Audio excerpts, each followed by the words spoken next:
벤저민 그레이엄의 투자는 다른 사람을 이기는 것이 아니라 자신만의 게임에서 스스로를 통제하는 것이다 라는 이야기로 마켓 리뷰를 시작해 보겠습니다. T.S. 엘리엇은 4월은 가장 잔인한 달이라고 썼는데요. 사실 주식이 계속 상승하는 한 우리는 꽤 좋았다 할 수 있을 겁니다. 올해 4월은 견고한 출발을 했고 21년 만에 가장 좋은 1분기를 마감했습니다. 이건 좋은 징조일 수 있습니다. 금요일 S&P 500 지수는 2892로 높아졌습니다. 6개월 최고입니다. 사실 사상 최고가와 멀지 않았죠. 배당 조정된 S&P 500은 새로운 사상 최고치 0.5% 이내에 다가섰습니다. 시장은 이제 7일 연속으로 상승했습니다. 주가 반등에도 불구하고 시장에서 많은 일들이 일어나지 않는다는 사실에 주목해야 합니다. 미국 경제가 침체되고 있는지도 모르겠습니다. 최근 몇 주간 FRB의 금리 인하 가능성에 대해 많은 이야기가 있었습니다. 대통령 최고 경제고문인 레리 커들로는 연준이 금리를 즉시 0.5% 인하해야 한다고 말했죠. 지금까지 저는 마켓 리뷰를 하면서 의심을 품고 있었고 여전히 장기 관점에서 맞다고 생각하지만 최근 다소 그 의구심이 완화되었습니다. 그 이유가 뭘까요?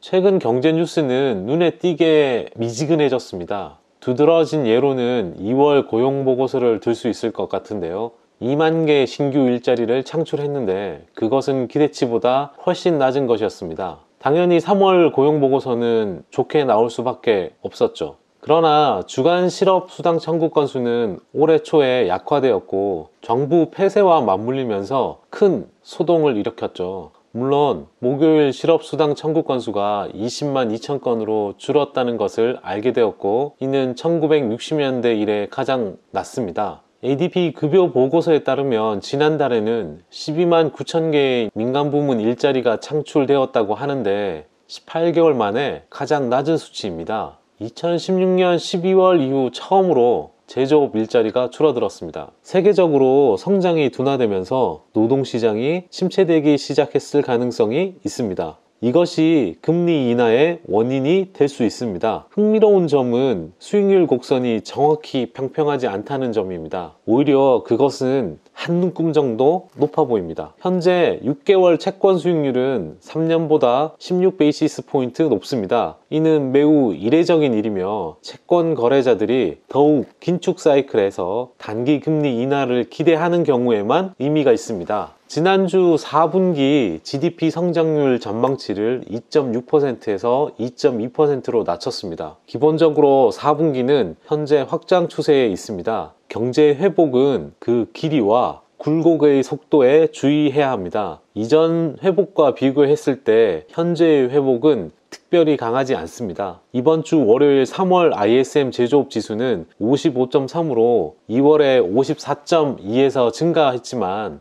6개월 만에 낮아지고 있는 것입니다. 경기 침체는 40 중반의 ISM 수치라고 보면 될 것 같습니다. 수요일 3월 비제조업 지수는 56.1로 하락했고 이는 2월 59.7에 미치지 못합니다. 예상치를 밑돈 결과이고 2017년 8월 이후 가장 낮은 결과물입니다. 주식시장은 미국 경제 및 기업 실적 전망을 낙관하고 있지만 채권시장은 비관적으로 전망하고 있죠. 올해 1분기 증시는 거의 10년 만에 최고의 분기 상승률을 달성했습니다. S&P 500 기업들의 1분기 이익이 감소할 거라는 예상에도 이런 결과가 나온 것입니다. 그 예상이 맞다면 2016년 2분기 이후 첫 전년 동기 대비 이익 감소가 될 것입니다. 증시가 지난 하락분을 거의 만회하면서 상승하는 동안 장기 금리는 계속 내려가서 3개월 금리와 역전까지 되었죠. 금리 스프레드와 S&P 500 지수 둘 다 경기 선행지표 지수를 구성하는 요소이지만 그 예측력에 있어서는 금리 스프레드 쪽에 더 무게감이 있습니다. 그렇다고 당장 경기 침체가 온다는 의미는 아닙니다. 다만 뉴욕 연준이 매달 수익률 곡선에 기반해 산출하는 1년 뒤 경기 침체 확률을 27.08%로 발표했는데 이는 2008년 7월 이후 최고치입니다. 이 확률은 10년물과 3개월물 수익률 차이를 이용하는데 현 시점에서 수익률 차이를 기준으로 보면 지난달 평균이 약 12베이시스 포인트였고 지금은 10베이시스 포인트가 안 되기 때문에 27.08%보다 높게 나올 것입니다. 앞서 언급했듯이 이번 주 월가는 그다지 큰 사건이 일어나지 않았지만 곧 바뀔 것입니다. 다음 주 금요일 JP모건과 웰스파고가 실적을 발표하면서 실적 시즌이 시작됩니다. JP모건 이야기가 나왔으니 연례서안에 대해 잠깐 짚고 넘어가겠습니다. 다이먼이 이 글을 쓰기 위해 5주 동안 준비하고 열흘간 추가로 반나절씩을 더 바쳐서 썼다고 합니다. 제일 공을 많이 들인 부분은 공공정책에 대한 것인데 미국의 공공정책에 대한 깊은 좌절감을 갖고 있고 현재의 문제를 고치지 않으면 경제와 도덕, 군사 등 미국의 리더십은 위기에 처할 수 있다고 했습니다. 더불어 미국이 왜 2%밖에 성장을 못하는가에 대해 공공정책의 문제를 꼽으면서 대표적 예로 헬스케어를 들었고 자본주의 기업 수장답게 현재의 과도한 규제가 경제를 더 안전하게 하거나 더 좋게 만들지 않고 대기업과 중소기업의 성장과 사업 구조를 축소시키고 있다고 했습니다. 헬스케어 소비가 20%에 달하는데 최선의 자원 배분이 아니기 때문에 이대로 헬스케어를 놔두면 발전할 수 없다고 하니 이 분야의 성장성은 아주 높아 보입니다. 내년 대선에 출마하지 않겠다고 했지만 이런 마인드이면 제가 보기에 도전할 것처럼 보입니다.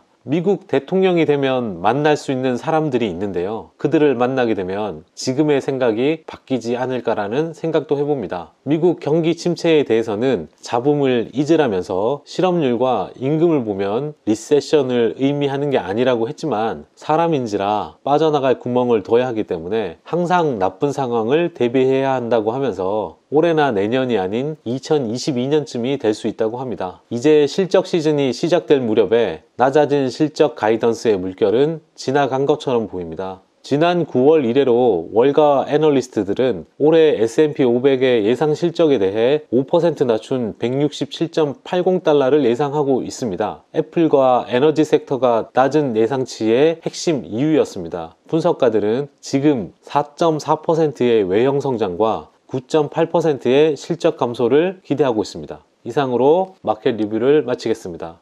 감사합니다.